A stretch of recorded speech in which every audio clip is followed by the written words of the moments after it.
Hello hello दोस्तों, स्वागत है आपका यूपीएससी स्टडी मटेरियल में। अब आज के इस क्लास में हम बात करेंगे जैन धर्म की।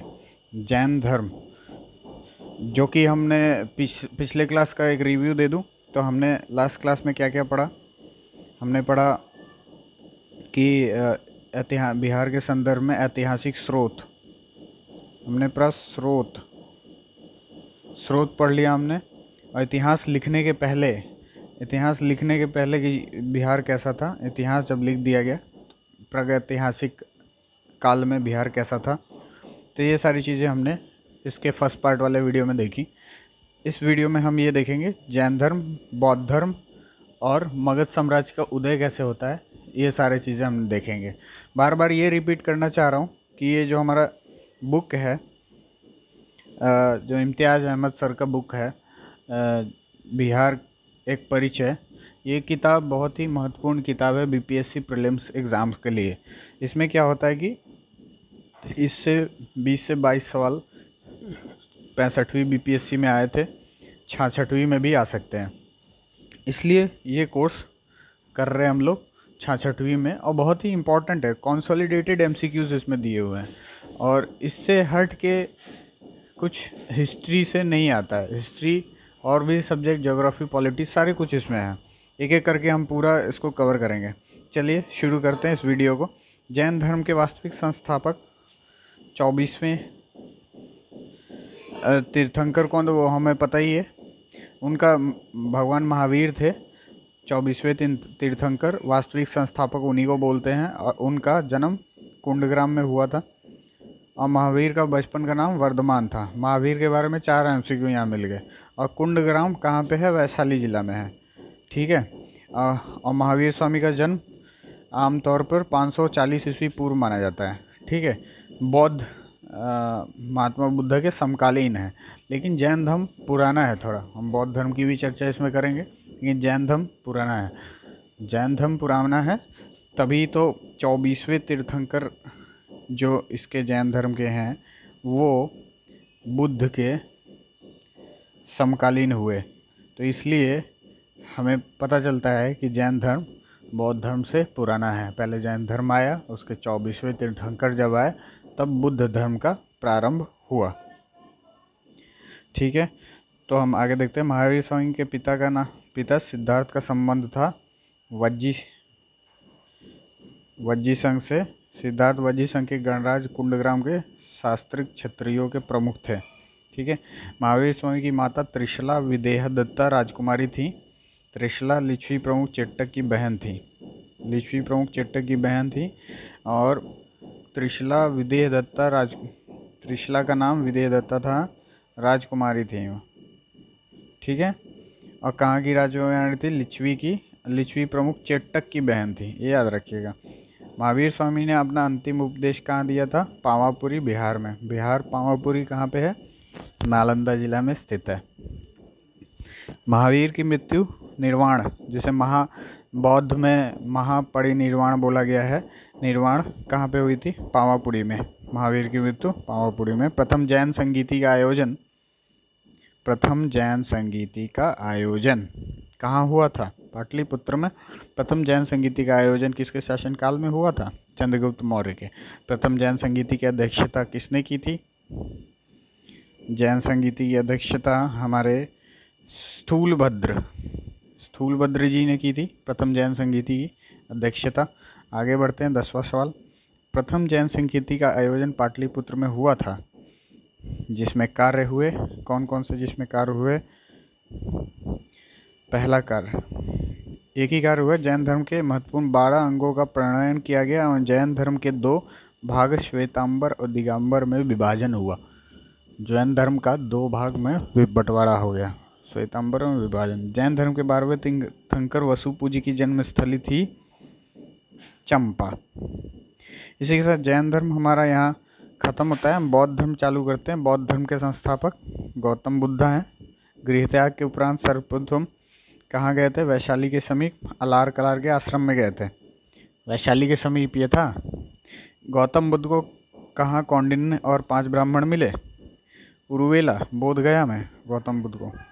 गौतम बुद्ध को ज्ञान प्राप्त हुआ था बोध गया में। और गौतम बुद्ध को किस नदी के किनारे ज्ञान की प्राप्ति हुई थी? निरंजना। ठीक है, उन्हें ज्ञान की प्राप्ति बोध गया में निरंजना नदी के किनारे एक पीपल वृक्ष के नीचे हुई थी। राजगृह में आयोजित प्रथम बौद्ध संगीति में कौन से कार्य हुए, कौन से काम हुआ? बौद्ध संगीति का आयोजन लगभग 483 ईस्वी में हुआ था। इसमें काम हुआ बुद्ध की शिक्षाओं का संकलन सुत्त और विनय पिटक, सुत्त पिटक विनय पिटक में हुआ। ठीक है, बुद्ध की शिक्षाओं का संकलन 483 ईस्वी में। द्वितीय बौद्ध संगीति का आयोजन वैशाली में हुआ। इसमें किए गए कार्य थे, द्वितीय बौद्ध संगीति का आयोजन वैशाली में हुआ। इसमें किए गए कार्य थे, इसमें कार्य बौद्ध धर्म 2 भागों स्थावीर और महासंघी के रूप में विभाजित हुआ। जो द्वितीय बौद्ध संगीति का आयोजन वैशाली में हुआ था, ठीक है, बौद्ध धर्म 2 भाग स्थावीर और महासंघी के रूप में विभाजित हो गया। प्रथम बौद्ध संगीति में उनके सुत्त पिटक विनय पिटक के रूप में शिक्षाओं का संकलन किया गया था। अभी तृतीय बौद्ध संगीति का आयोजन पाटलिपुत्र में हुआ। ठीक है, इसमें किए गए कार्य क्या थे? कुछ कठोर नियम बनाए गए तथा अभिधम्म पिटक का संकलन हुआ। ठीक है, पहले में 2 पिटक सामने आए थे हमारे पास, सुत्त पिटक और इसमें अभिधम्म पिटक। ठीक है, विनय पिटक था, ये है ना, यहाँ पे दिया हुआ है। तृतीय बौद्ध संगीति में कौन सा कार्य हुआ? अभिधम्म पिटक का संकलन हुआ। अब पहले में सुत्त पिटक और विनय पिटक में। ठीक है, और ये 251 ईस्वी पूर्व में हुआ था तृतीय बौद्ध संगीति का आयोजन। निम्नांकित में किस नगर से महात्मा बुद्ध का घनिष्ठ संबंध रहा है? वैशाली से रहा है, राजगीर से रहा है, बोध गया से रहा है, तीनों से रहा है। महात्मा बुद्ध ने पाटलिपुत्र के विनाश के कारणों की भविष्यवाणी की थी। उपयुक्त सभी: बाढ़ से, अग्नि से, आंतरिक कलह से। बोध गया में महाबोधि मंदिर बनाया गया जहां गौतम बुद्ध को ज्ञान प्राप्त हुआ। प्रसिद्ध बौद्ध सरिपुत्र का जन्म हुआ था नालंदा में। अब हमारा जो आखिरी का आज का टॉपिक है, मगध साम्राज्य का उत्थान के बारे में देखते हैं। प्राचीन भारत में साम्राज्यवाद की शुरुआत और विकास का श्रेय दिया जाता है मगध को।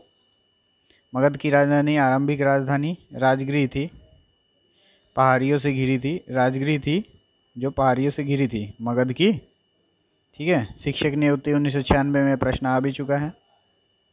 बता रहे हैं ये सारे प्रश्नों का संकलन बहुत ही महत्वपूर्ण है। इन सारे प्रश्नों से प्रश्न आते हैं और एग्ज़ाम में क्वेश्चन भी आते हैं। महाभारत, अगला क्वेश्चन है। महाभारत पुराणों के अनुसार मगध का सर्वप्रथम राजवंश था वृहद्रथ राजवंश। वृहद्रथ राजवंश जरासंध के पिता वृहद्रथ से आरंभ होता है। मगध जनपद का संस्थापक था वृहद्रथ तथा जरासंध। मगध साम्राज्य का वास्तविक संस्थापक था बिंबसार। बिंबसार का शासनकाल 544 ईस्वी पूर्व से लेकर 493 ईस्वी पूर्व तक रहा। बिंबसार एवं अजातशत्रु किस वंश के शासक थे? हर्यक वंश के शासक बिंबसार था। बिंबसार को श्रृंग तथा अजातशत्रु को कुणिक भी कहा जाता था। बिंबसार महात्मा बुद्ध का मित्र था। मगध साम्राज्य का उत्कर्ष प्रारंभ हुआ बिंबसार के शासनकाल में। बिंबसार ने किस राजकुमारी के साथ विवाह किया था? सभी से किया था, कौशल देवी, चेलना, खेमा। बिंबसार ने वैवाहिक संबंधों द्वारा अपनी स्थिति सुदृढ़ की। कौशल की देवी कौशल की, ठीक है, खेमा पंजाब की। कौशल देवी कौशल की थी, खेमा पंजाब की थी। खेमा कौशल देवी कौशल की थी। और चेलना वज्जी संघ की थी। वज्जी संघ, वही वज्जी संघ जो मैं पिछले वीडियो में बता चुका हूँ कि वज्जी संघ, वज्जी एक संघ था जिसकी राजधानी वैशाली थी। वैशाली, वज्जी संघ की राजधानी वैशाली थी। सॉरी, राइटिंग खराब बन रहा है, बट वैशाली थी। वज्जी संघ की राजधानी वैशाली थी। और वज्जी संघ 8 राज्यों का संघ था जिसकी राजधानी वैशाली थी। वैशाली, ठीक है, समझ में आ गया। आगे चलते हैं। बिंबिसार ने ब्रह्मदत्त को पराजित कर कौन सा राज्य जीता? अंग। हर्यक वंश का दूसरा शासक था अजातशत्रु। अजातशत्रु की का शासनकाल है 493 से लेके 461 ईस्वी पूर्व। ने अपने पिता बिंबिसार की हत्या कर सत्ता प्राप्त की थी। हर्यक वंश, बिंबिसार, याद रखिए, अजातशत्रु फ्रॉम हर्यक वंश। राजगीर में दुर्ग तथा स्तूप की स्थापना मगध के किस शासक ने की? अजातशत्रु। वज्जी संघ के लिच्छवियों को पराजित करने वाला मगध का शासक था अजातशत्रु, ठीक है।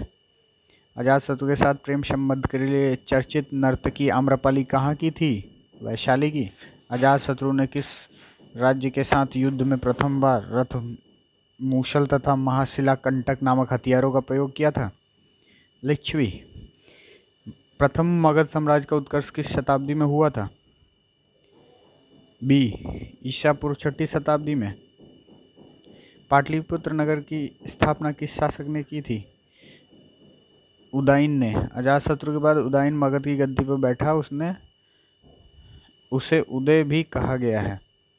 किस राजा ने पाटलिपुत्र को सर्वप्रथम मगध की राजधानी बनाया? उदयन ने। हर्यक वंश का अंतिम शासक था नागदशक। हर्यक वंश के उपरांत मगध पर किस वंश की सत्ता स्थापित हुई? शिशुनाग वंश। शिशुनाग वंश का संस्थापक शिशुनाग था। सर्वप्रथम मगध के किस शासक ने गिरिब्रिज राजगृह के अतिरिक्त वैशाली को अपनी राजधानी बनाया? शिशुनाग ने। किस शासक ने पाटलिपुत्र का पुनः राजधानी बनाया और तब से मगध की राजधानी पाटलिपुत्र ही रही? कालाशोक। कालाशोक को काकवर्ण भी कहा जाता है, याद रखिएगा, ये सवाल आ सकता है। द्वितीय बौद्ध संगीति का आयोजन किसके शासनकाल में हुआ था? ये सवाल बहुत ही इम्पोर्टेंट है। कालाशोक के शासनकाल में द्वितीय बौद्ध संगीति का आयोजन कहाँ हुआ था? वैशाली में, ठीक है। द्वितीय बौद्ध संगीति की अध्यक्षता की थी सावक मीर ने, ठीक है। नंद वंश का संस्थापक था, नंद वंश का संस्थापक। और द्वितीय बौद्ध संगीति के बारे में पढ़ रहे हैं तो इसमें विभाजन हो गया था, बौद्ध लोगों का इसमें विभाजन हो गया था, ठीक है। नंद वंश का संस्थापक था महापद्म नंदन। झा एवं श्रीमाली की पुस्तक प्राचीन भारत में नंद वंश का संस्थापक महानंदिन को बताया गया है, ठीक है। मगध के किस शासक को कली का अंश, परशुराम अवतार, क्षत्रियों का नाशक, सर्व छत्रांक, एक छत्र और एकराट कहा गया है? बी, महापद्म नंदन को। यह नंद वंश का सर्वाधिक प्रतापी शासक था। नंद वंश का अंतिम शासक था धनानंद। प्रथम बौद्ध संगीति का आयोजन किसके शासनकाल में हुआ था? अजातशत्रु। इसका आयोजन 483 ईस्वी पूर्व में हुआ था। प्रथम बौद्ध संगीति का आयोजन कहाँ हुआ था? राजगृह गिरिव्रज में। प्रथम बौद्ध संगीति की अध्यक्षता किसने किया था? महाकश्यप ने। मगध साम्राज्य में कलिंग का विलय सर्वप्रथम किया था? कलिंग का विलय महापद्म नंदन ने। मगध साम्राज्य में कलिंग, अब जब कलिंग शब्द आया तो ये अशोक मत लगा दीजिएगा।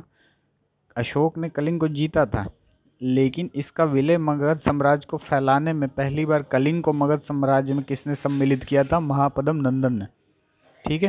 निम्नलिखित में से मगध का कौन सा राजा सिकंदर महान का समकालीन था? चंद्रगुप्त। सिकंदर महान का समकालीन दो राजा थे, ठीक है। धनानंद उसके समकालीन था और जो चंद्रगुप्त मौर्य है ये सिकंदर के सेनापति जो सेल्यूकस निकेटर थे उनके समकालीन था, ठीक है। थोड़ा सा क्लियरिटी करके क्वेश्चन बड़ा ही लॉजिकल है, अगर आप ये लगाएंगे सही होगा, ठीक है। तो इसलिए आप इसको कर लीजिएगा। सिकंदर के आक्रमण के समय मगध का शासक था धनानंद।